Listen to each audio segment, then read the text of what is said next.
What if the car everyone was excited about is the one owners can't wait to sell just a year later? Welcome back to Supercar. Today we're uncovering 10 reasons why Omoda 5 owners are selling their cars after just 1 year.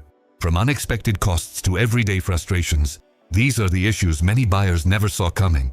And one of them might completely change your mind about this SUV. Reason 1. You bought a new SUV, but the dashboard already looks like a Christmas tree. The biggest complaint from Omoda 5 owners is electronic glitches.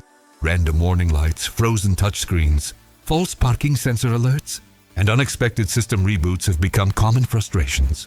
For a SUV built around technology, these software issues quickly turn excitement into disappointment. Reason 2. The biggest surprise isn't driving it. It's trying to sell it. Omoda may be growing, but it's still an unknown brand in many markets.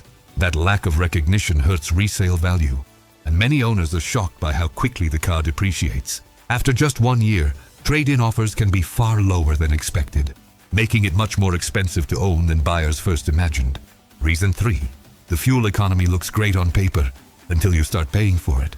Many Omoda 5 owners say the real-world fuel economy falls well short of the official figures, especially in city driving. The turbo engine can be surprisingly thirsty, turning what seemed like an affordable SUV into an expensive daily driver. Reason 4. The cabin looks premium, but it doesn't stay that way. The Omoda 5 impresses with its dual screens and modern design, but many owners report rattles, loose stitching, and worn trim within the first year. It looks upscale in the showroom, but the interior doesn't age as well as key rivals like Mazda or Hyundai. Reason 5. You needed space for the family, but somehow the groceries don't fit and your passengers are complaining about legroom. Reason number 5. The packaging paradox. On paper, the Omoda 5 is a compact SUV with competitive dimensions. In reality, the sloping roofline and thick pillars compromise rear headroom, and the cargo area is shallower than expected. Families who upgraded from a hatchback expecting a spacious leap often feel underwhelmed. Add in rear seats that don't slide or recline, and the practicality promise falls flat. For owners whose lives got busier after purchase, the Omoda 5's interior packaging simply doesn't keep up. Reason 6. You hit a pothole, and suddenly your car sounds like a washing machine full of bricks. But it's not just the noise. It's the silence from the dealership. Reason number 6. After-sales service struggles. Omoda's dealer network is still expanding, and in many regions it's frustratingly sparse. Owners report long waits for parts, limited service center availability, and inconsistent customer support when something goes wrong. And with this car, something often does. The resolution process is slow and stressful. Compare that to walking into a Toyota or Honda dealership on every corner, and the ownership experience gap becomes glaring. After a year of service headaches, many owners are done. Reason 7. You thought you were buying a safe family SUV, but then you saw the crash test results. Or rather, the lack of them. Reason number 7. The safety question mark. Here's the bombshell that stops a lot of potential buyers in their tracks. In markets where independent crash testing has been conducted, the Omoda 5's results have been, let's say, underwhelming.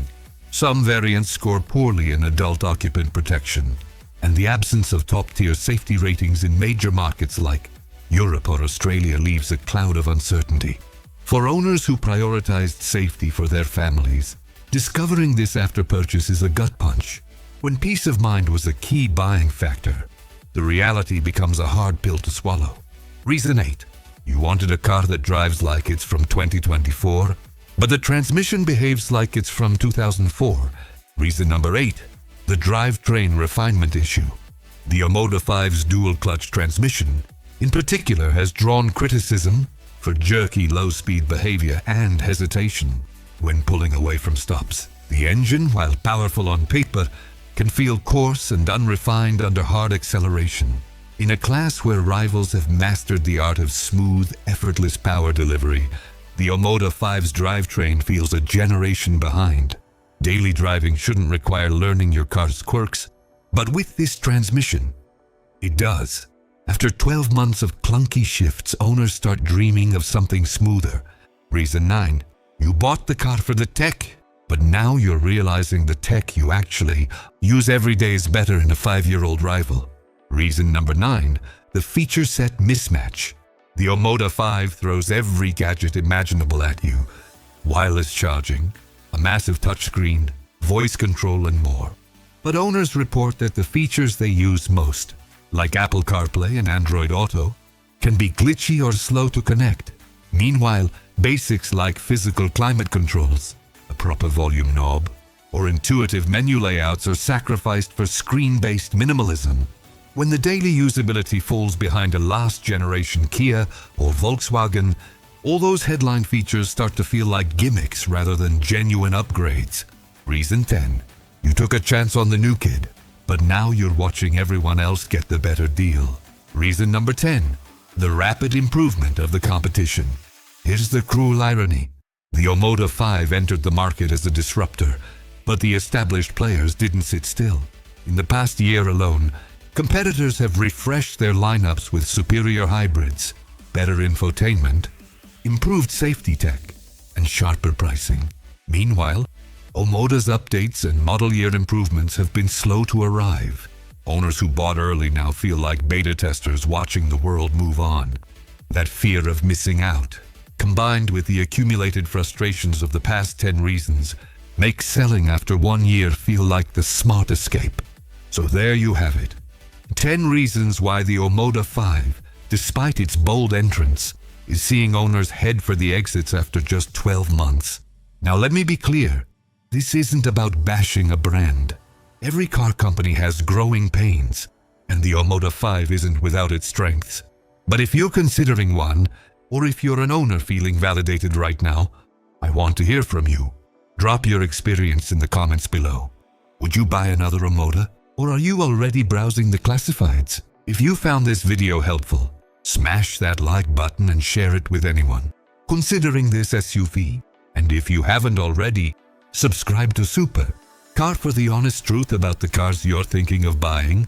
We've got more deep dives, buyer's guides, and ownership reality checks coming your way. Until next time, drive safe, stay informed, and never settle for less than you deserve. I'll see you in the next one.